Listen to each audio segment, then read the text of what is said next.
Bienvenidos, bienvenidas a Viajando al pasado. Hoy os hablaré de un personaje histórico muy peculiar, una mujer que afirmaba ser la reencarnación de una antigua sacerdotisa egipcia. Me refiero a Seti, egiptóloga británica.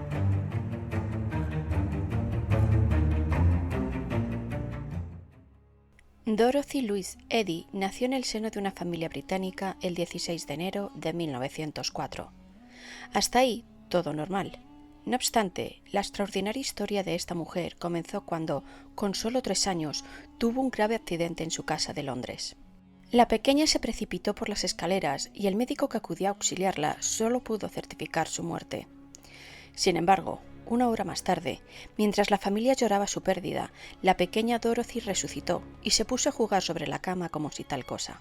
Un año después de aquel extraño incidente, en 1908, la niña empezó a tener extraños sueños en los que veía un gran edificio rodeado de columnas y de exuberantes jardines repletos de árboles frutales. Cuando se despertaba, les decía a sus padres con desesperación: Quiero volver a casa. Sus pobres padres, obviamente, no entendían qué le ocurría a su hija, por lo que no hacían más que formularle preguntas que Dorothy no sabía responder. No obstante, no habría que esperar mucho para descubrir qué atormentaba a la pequeña Dorothy.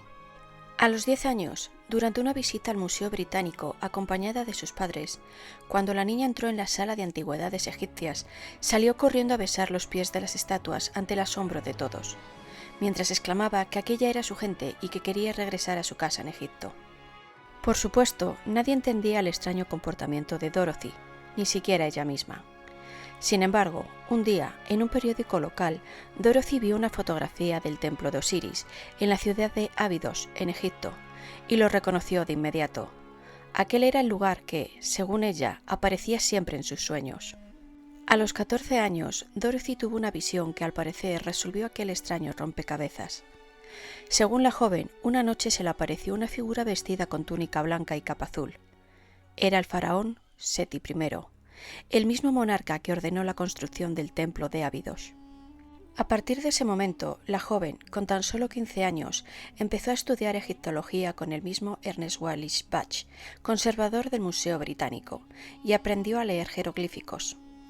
Durante los siguientes 10 años, Dorothy recibiría todas las noches de luna llena algunos mensajes por medio de escritura automática, que es un tipo de escritura que no proviene de los pensamientos conscientes de quien escribe. Según ella, los mensajes le fueron dictados por un tal Hor-Re, que le reveló quién fue ella en su vida pasada. Según Hor-Re, Dorothy había sido una joven egipcia llamada Bentreshit, que significa arpa de alegría. Según contó Dorothy, en su vida pasada había sido hija de uno de los soldados de Seti I y una verdulera. Su madre murió cuando ella tenía 3 años, por lo que la niña fue entregada al templo de Abidos, donde creció y se convirtió en sacerdotisa. A los 12 años, siempre por supuesto según el relato de Dorothy, se convirtió en una virgen consagrada, pero algunos años más tarde conocería a un dios viviente, el faraón Seti I. Fue entonces cuando se convirtieron en amantes y Bentreshit quedó embarazada. Desgraciadamente, como era de esperar, el destino de estos amantes no fue feliz, pues el sumo sacerdote del templo le comunicó a la muchacha que su embarazo era una ofensa contra Isis y que le causaría numerosos problemas al faraón, por lo que ella, en un último acto de lealtad, decidió suicidarse. Como era normal, sus padres estaban muy preocupados por su salud mental, por lo que la ingresaron en un centro psiquiátrico del que entraría y saldría varias veces sin que nadie acertase en un diagnóstico concreto, ya que aquellos sueños, pese a todo, no le impedían tener una vida normal en lo demás.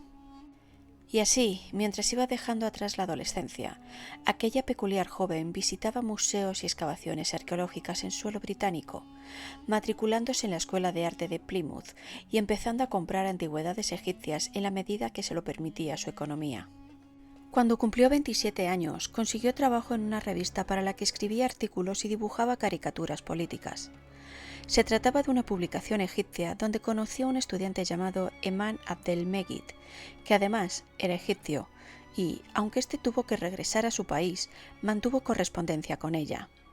En 1931, después de que él consiguiese un puesto de profesor de inglés en El Cairo, le escribió una carta pidiéndole matrimonio, algo que, como cabe imaginar, ella aceptó sin pensárselo dos veces.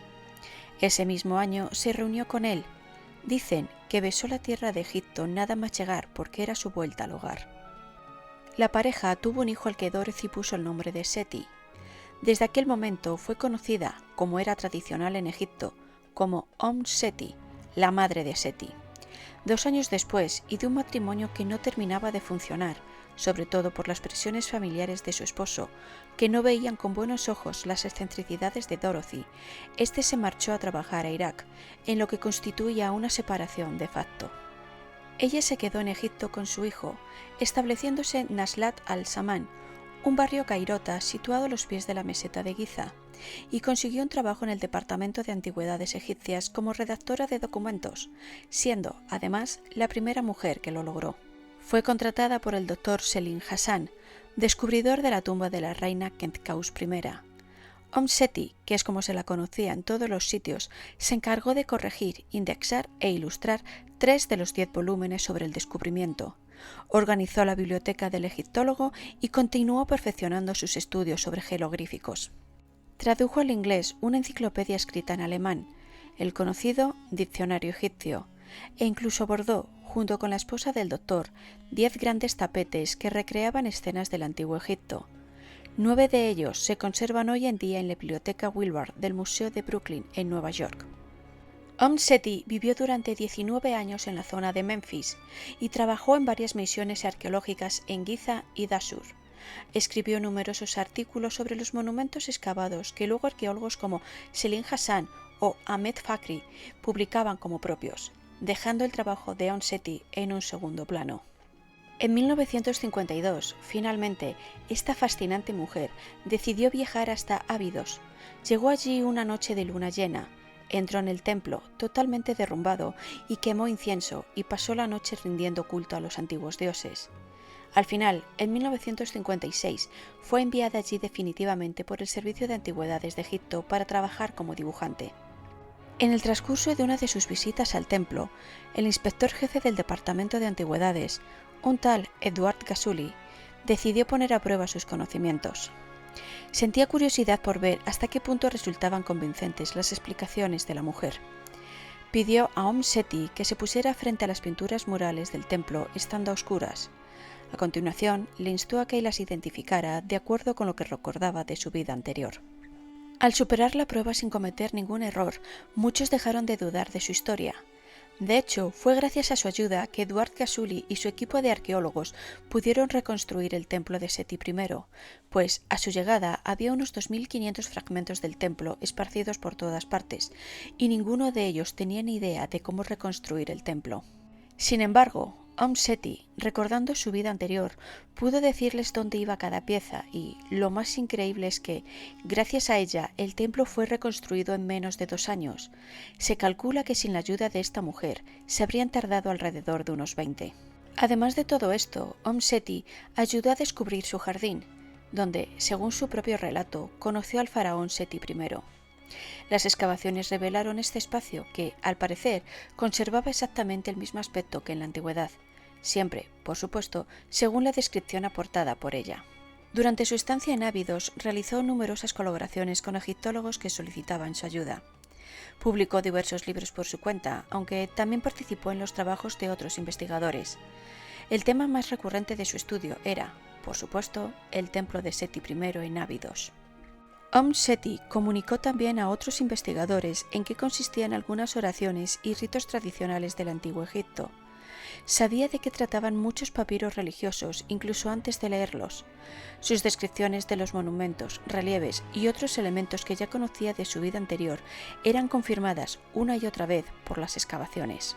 De este modo, muchos egiptólogos fueron incapaces de refutar sus afirmaciones, pues, pese a toda lógica, Seti poseía conocimientos que ni siquiera los especialistas que llevaban años trabajando en Egipto tenían, los cuales ayudaron a investigadores posteriores a localizar numerosos hallazgos. En Abidos, Seti continuó recibiendo visitas nocturnas de Seti I, al menos según ella, claro. En una de ellas, el 29 de julio de 1972, el faraón le dijo que la Atlántida se encontraba en el mar Mediterráneo y que había sido hacía mucho tiempo una gran extensión de tierra que cierto día se hundió. De este continente perdido solamente habían podido salvarse las cimas de las montañas que hoy forman las islas griegas del Egeo. 2 años más tarde, el 29 de agosto de 1974, en otro encuentro con el faraón, este habló a Seti de la vida en otros planetas. De hecho, le relató algunos de sus viajes por esos mundos sin especificar cómo llegó hasta allí. Según el rey, muchos de ellos estaban habitados por seres humanos. El faraón llegó a hacer una curiosa descripción de una ciudad con calles anchas y cosas metálicas con ventanas y asientos en el interior, pero que no tenían ni alas ni ruedas. Seti también dijo que durante una charla con el faraón, este le comentó que la tumba de Nefertiti estaba muy cerca de la de Tutankamón. En un lugar en donde a nadie se le ocurriría buscar. Seti murió en Abidos el 21 de abril de 1981, a la edad de 77 años, en una casa de adobe, cerca del templo del que fue guardiana gran parte de su vida. Ella misma había organizado su funeral. Dispuso que su tumba mirara hacia occidente, donde se ubicaba el reino de Osiris, para contemplar cada mañana la salida de Ra, el dios Sol, montado en su barca sagrada y dispuesto a realizar su travesía diaria por los cielos de Egipto. Si os ha gustado el vídeo, dadle un like, suscribíos, activad la campanita de notificaciones y nos vemos en el próximo vídeo. ¡Adiós!